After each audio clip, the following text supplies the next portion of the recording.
Hi everyone, I'm Corporal Destiny Silva. I'm with the Austin Police Department Public Information Office, and you spell my name Destinysilva, and I'm here to provide you with an update of the active and ongoing SWAT incident that we have at the 10300 block of Garbox Drive. At approximately 3:37 p.m. yesterday, our officers responded to a gun hotshot call at this location. A 911 caller advised that their husband was outside walking down the sidewalk when a neighbor brandished a weapon threatening him. The husband then went back inside the residence. The 911 caller further advised that the suspect was now actively shooting the gun. At the time, it was unclear where the shots were coming from. So based on this information, officers responded quickly to this scene. They set up a perimeter around this suspect's location and the residence that was provided. They attempted to make contact with this suspect, but the suspect refused to exit. Due to this, our SWAT unit was called to the scene. Our SWAT unit is a specialized unit that is highly trained to handle potentially violent and crisis situations like this. One white male is still inside the residence at this time. He's believed to be in his mid-30s. He is known to officers. We also have some damage to the residence itself where the suspect was barricaded, and this is due to the tactical techniques that our SWAT team uses to bring these types of incidents to a peaceful resolution. We also evacuated nearby residences. At those times, those residents haven't returned to their homes. We do believe that this suspect is suffering from a mental health crisis. This is based off of preliminary information that we have at this time. So we are very concerned for his welfare and his safety. We do have our patrol officers out here. We have SWAT. We have our crisis intervention team. We have our negotiators. We have our partners with Integral Care, and they are all working together to take all necessary precautionary measures to ensure the safety of everyone, including the suspect, because again, we are very concerned about his welfare. We will be out here as long as it takes to bring this incident to a peaceful resolution, and we will provide updates as we receive them.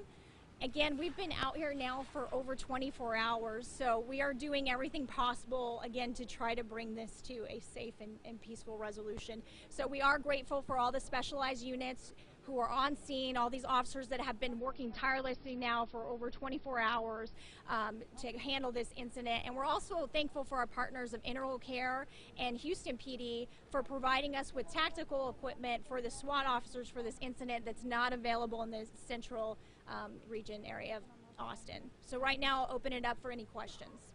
What else do you all feel like you can do at this point? I mean, you brought in all this extra equipment. You have brought in family, friends, roommates.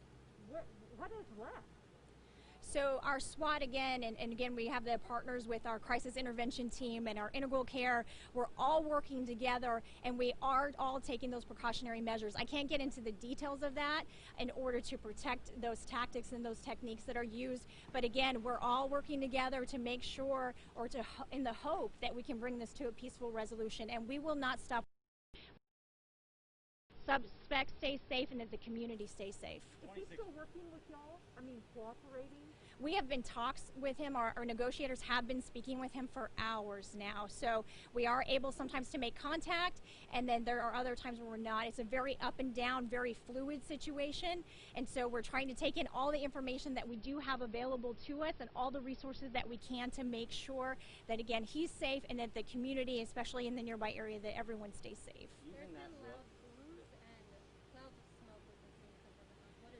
So I can't go in again to tactics that are used to handle these types of incidents, but I can tell you that SWAT does utilize tactical techniques and different distraction devices, so you may hear or see things, and that is due to some of the tactics that are utilized, again, in hopes of bringing a peaceful resolution. Have efforts been made to physically breach the home, like with that roof over there?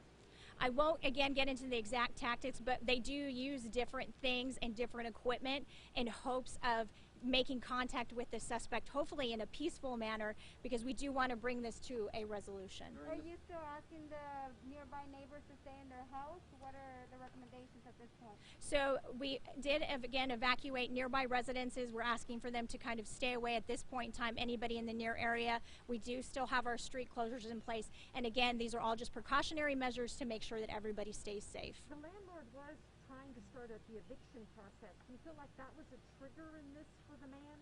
I can't speculate on what exactly caused this incident on somebody else. Again, that's why we need to make contact with him, because we are really concerned about his welfare. He hasn't come out or, made direct contact within 24 hours. We just want to make sure, first and foremost, our goal is to make sure he's safe and that he's okay. And then we'll handle whatever else needs to be handled after that. This morning during the briefing, you all had said that he responded to his home in August 15 times around that point. During that time, was there any attempt to get him psychiatrically evaluated, like in a hospital? So I can't go into anyone's history, especially regarding any potential mental illness or diagnosis, again, because we want to protect the suspect's privacy rights. And I can't give you an exact amount of times that we have responded out here. I know it was provided in an earlier briefing about 15 times, but we want some experts to determine that, and we can provide exact numbers if you follow up with PIO. Are you able to talk at all about the nature of those calls? That, again, we wouldn't be able to provide with you, but you can submit an open records request to PIO, and if it is releasable, we can. But we also want to keep this suspect's privacy rights, and we have to protect those. And again, our main concern right now is taking in the information that we do have and making sure he's safe and everyone around is safe. If he is armed, is there a concern about the threat to neighbors? Absolutely. So that is why we have taken all of these precautionary measures, and that's why we'll continue to be out here until we ensure that there's no longer a threat to this community. We want to make sure, again, that he's safe and everybody else is safe, so we will continue to work hard for our community. 26, 27 hours, that's a long time for a SWAT call. How does that, is this the longest one you guys have had? I can't say this is the longest one we have, but it is a rare occurrence that things go on this long.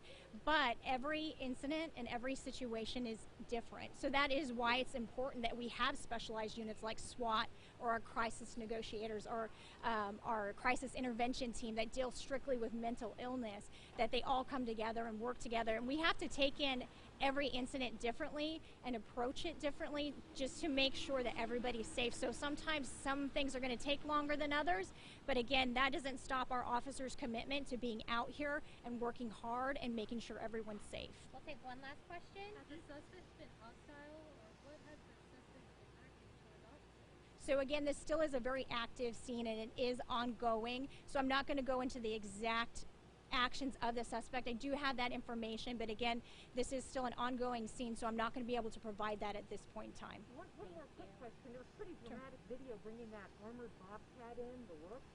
What is that actually used for, and how is it used? So I'm not going to go into the exact equipment that's being used by SWAT on this particular incident or the things that we do or do not have access to, but if you send that question to PIO, we can send it up to SWAT and see if those are questions that we can ask further. Thank you. Thank you, everybody. Appreciate it.